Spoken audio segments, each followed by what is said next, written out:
looking and seeing. I wish you were here, Grandma. This must be the station they told me about, with the funny name. Not the station where the train stopped, but the station where the station stopped.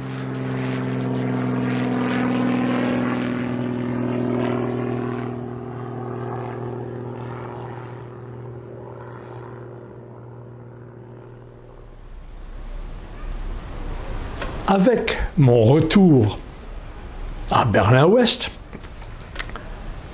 j'ai retrouvé l'hôtel du Stuttgarter Hof où l'on attend que le boa constrictor communiste dégurgite l'os John Ronning. Ça a beau être qu'un osselet pour le grand frère soviétique, la disparition d'un citoyen américain, c'est plutôt difficile à passer. On se demande seulement quand, où et dans quel état on va le récupérer. Derrière la cloison vitrée de la réception de l'hôtel, la pile du courrier pour Mr. Running in Germany grossit de jour en jour. On a appris par la télévision qu'il allait être jugé, ce qui laisse penser que sa détention va durer un longtemps. Depuis, rien. Sinon, un bref appel du consulat des États-Unis, au sujet de quoi la propriétaire de l'hôtel se montre très très discrète. Madame Weinreich a dit seulement qu'on garderait de lui, qu'on continuerait de garder sa chambre. On suppose que des démarches officielles sont en cours pour le faire libérer. Le propriétaire, M. Weinreich, trompe le temps et son ennui en essayant de donner un intérêt muséographique à son modeste jardinet. Il y expose maintenant des vestiges du quartier qu'il a récupéré dans le champ de gravats qui s'étend tout autour.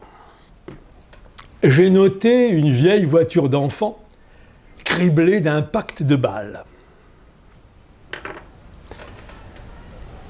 J'ai parlé de la disparition de Mr. Running à ma rédaction, Figaro Magazine à Paris. Et elle voudrait que je suive l'affaire d'ici, de Berlin. Si l'on en croit une information, le type aurait été libéré et se trouverait de l'autre côté du mur, où il circulerait en toute tranquillité. Mon rédacteur en chef du Figaro m'a même assuré avoir reconnu le personnage que je lui décris sur un cliché polaroïde pris à la sauvette devant la porte de Brandebourg. Je reste donc au Stuttgarter Hof en attendant des nouvelles de l'affaire Running.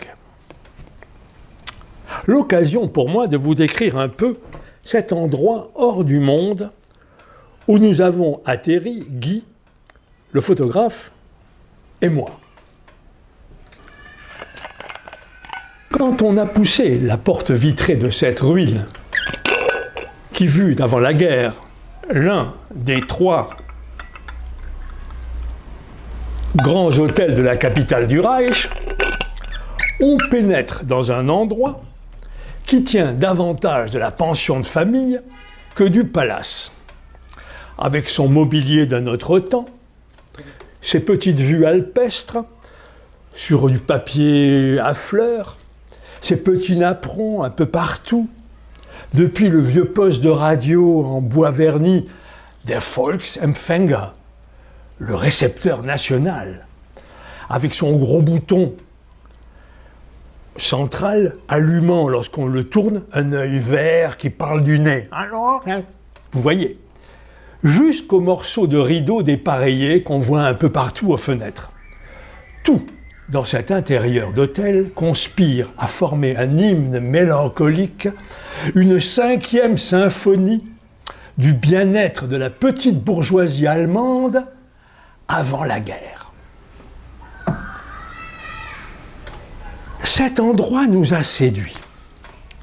Et avec Guy, Nous faisons de jour en jour des progrès en allemand. Nous bavardons de préférence la nuit avec son propriétaire, Hans-Joachim Weinreich, parce qu'il est insomniaque. L'emplacement de son hôtel était vraiment un endroit privilégié à l'époque, avec d'un côté la plus grande gare de Berlin, dans les années 30, 20 trains au départ tous les jours, de l'autre, les quartiers de l'administration, du Reich, de la presse et du commerce. Les gares jouaient alors un rôle primordial dans le transport des gens et des marchandises. L'aviation n'en était encore qu'au début. Pour les grands axes autoroutiers, bien qu'Hitler ait vu dans leur construction dès 1933 un moyen de remettre en marche l'économie allemande, très durement touchée par la Première Guerre mondiale et puis par la crise de 29, les autoroutes n'étaient pas encore en pleine activité.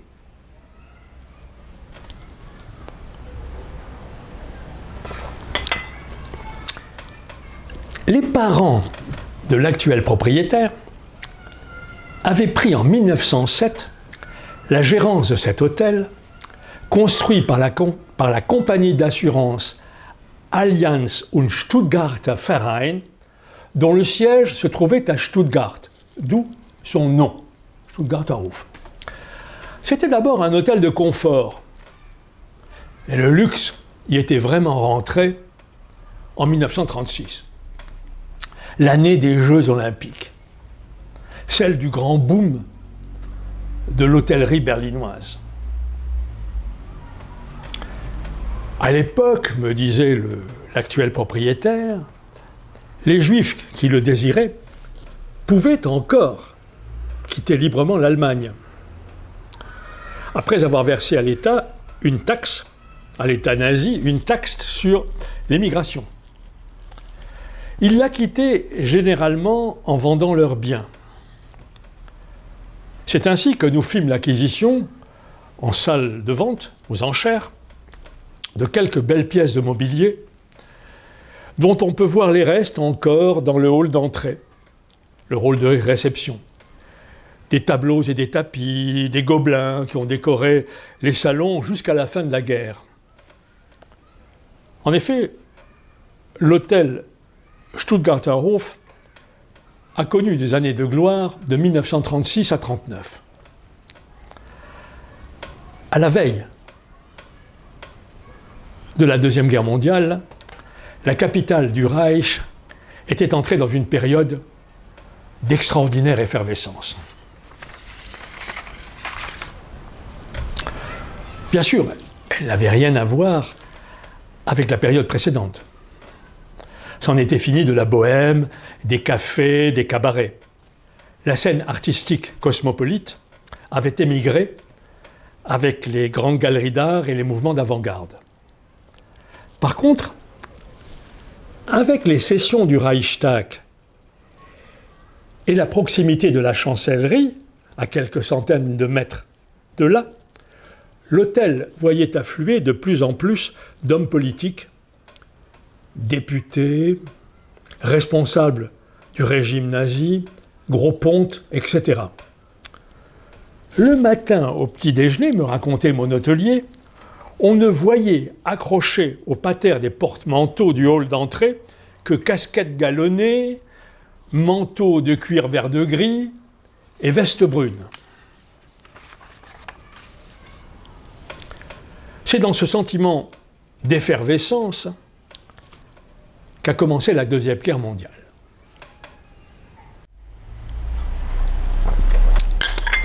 Mais restons à notre hôtel. Mon père a gagné beaucoup d'argent, me disait mon hôtelier, pendant les années qui ont précédé la guerre. Comme il avait le goût des belles choses, il avait su donner au salon un cachet de luxe qu'ils ont longtemps conservé, jusqu'à ce que les bombes et les combats les anéantissent. Ainsi, on pouvait admirer dans les vitrines du hall une collection de porcelaine ancienne de Meissen et de Rosenthal. Le XVIIIe siècle était alors à la mode. Dans les couloirs, on exposait du mobilier français, rococo et Louis XVI, des tapisseries des Gobelins, d'Aubusson. On aimait beaucoup les choses françaises à l'époque. Pour les clients plutôt nantis, et aussi pour les dames, l'hôtel offrait des salles de réunion lambrissées de bois vernis, et aussi des boudoirs décorés de meubles dorés, de fauteuils recouverts de cuir, dans le goût de l'ambassade ou de l'ameublement de la nouvelle chancellerie. L'hôtel possédait à cette époque 85 chambres et 125 lits. Nous avions une vingtaine d'employés, dont 6 grooms et 3 valets, et en cuisine un chef de très bonne renommée. Tout cela devait bientôt disparaître, englouti par la guerre. Je me souviens que, quelques mois avant le conflit, les clients pariaient entre eux sur la date de sa déclaration officielle. Le jour où il fut annoncé, j'étais de service à la réception. L'hôtel était devenu une vraie marmite de sorcières. Je n'ai jamais passé autant de communications et envoyé de télégrammes que ce jour-là. Nous, on s'était empressés d'aménager la cave en abri et d'équiper les bouches d'aération de filtres contre les gaz asphyxiants. Les premières bombes tombèrent par une nuit de 1940. Il n'y avait pas encore de radar et les projecteurs de la FLAC, la défense aérienne, sondaient le ciel noir à la recherche des avions ennemis. Leur découverte provoquait instantanément le hurlement des sirènes, suivi de longues salves de mitrailleuses qui inscrivaient leur trajectoire en pointillés dans la nuit. Les premiers temps, nous, les Berlinois, on regardait tout ça comme un spectacle formidable. Mon rôle, poursuivait mon hôtelier, consistait à arpenter les couloirs de l'hôtel en actionnant une sirène portative qui appelait les clients à descendre tout de suite dans les abris. Jusqu'en 1942, nous n'avons pas beaucoup remarqué la guerre. Le soir, on allait danser dans les cabarets obscurcis avec du papier bleu, qui ne manquait pas dans le quartier. Tout le monde était sûr qu'on allait la gagner. La vie semblait refuser ces sinistres réalités. Pourtant, elles étaient bien présentes, là, sous nos yeux. Beaucoup de soldats, gradés, fréquentaient l'hôtel. Ils y descendaient avec leurs femmes, leurs fiancés, avec leurs familles, lorsqu'ils n'habitaient pas Berlin. Parfois, ils racontaient ce qu'ils avaient vu, et je dois dire que ce n'était pas toujours joli, nous disait le propriétaire. En 1942, j'étais engagé à mon tour et envoyé sur le front de l'Est dans les Führungsnachrichtentruppe, les troupes de liaison. Mis à part les femmes de chambre et 2 ou 3 vieux domestiques, mes parents avaient vu partir tous leurs employés. On avait mis à l'abri tous les objets précieux, écarté tous les matériaux combustibles, tapis, tapisseries, rideaux, lustres, que le grand lustre, sous la verrière du hall, qui était trop haut et trop lourd pour être décroché. Si ma mère se distinguait par son calme, mon père avait plus de mal à cacher sa mauvaise humeur, avec la guerre qui durait. Surtout, depuis qu'on l'avait obligé à loger 6 soldats de la Feld gendarmerie, affectés à la surveillance de la gare voisine. La commandanture payant assez mal, on leur avait donné nos plus mauvaises chambres au 4e étage sous les combles. Pourtant, c'est à eux que nous devons d'avoir sauvé une partie de notre hôtel lors des bombardements. Là-haut, en effet, se trouvaient en permanence des seaux remplis d'eau et des sacs de sable qu'ils se chargèrent, ces 6 soldats, d'opposer aux raids aériens. Ces derniers devenant de plus en plus fréquents, surtout à partir de la fin de 1943.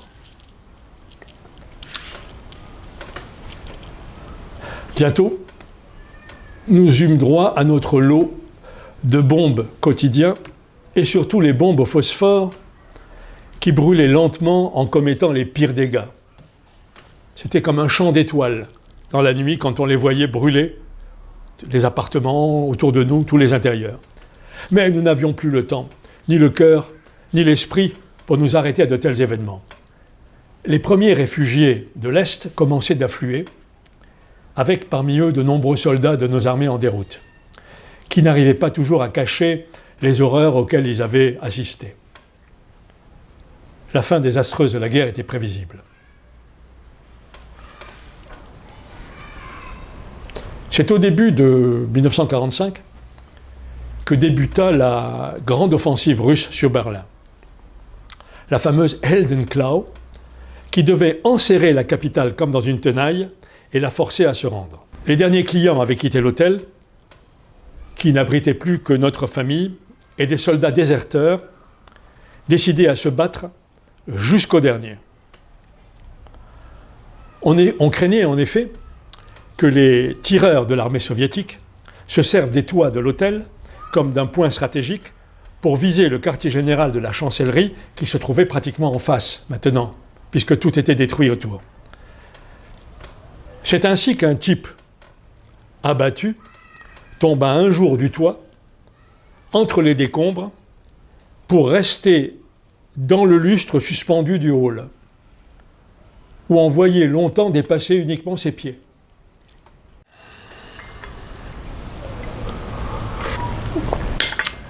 Le 2 mai 1945, à 6 heures du matin, Berlin sortait de l'enfer. Les Berlinois quittaient les abris pour regagner ce qui était encore debout de leur capitale au milieu des morts et des ruines.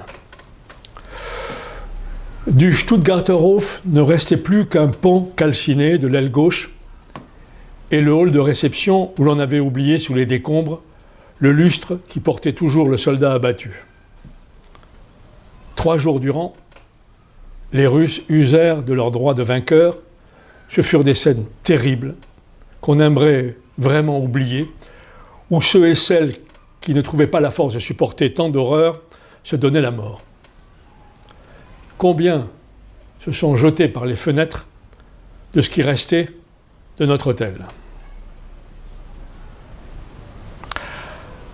Après les accords de Yalta, l'Allemagne et Berlin étaient divisés en 4 secteurs d'occupation placés sous le contrôle des forces armées des 4 puissances engagées dans le conflit mondial. Par chance, notre hôtel se trouvait dans le secteur américain. À un bout de rue près, nous étions en zone soviétique, ce qui aurait complètement bouleversé notre destin. À quoi ça tient? Mais aurais-je le temps et le cœur de vous raconter l'après-guerre, et vous comprendrez pourquoi et comment nous avons survécu, me disait mon hôtelier.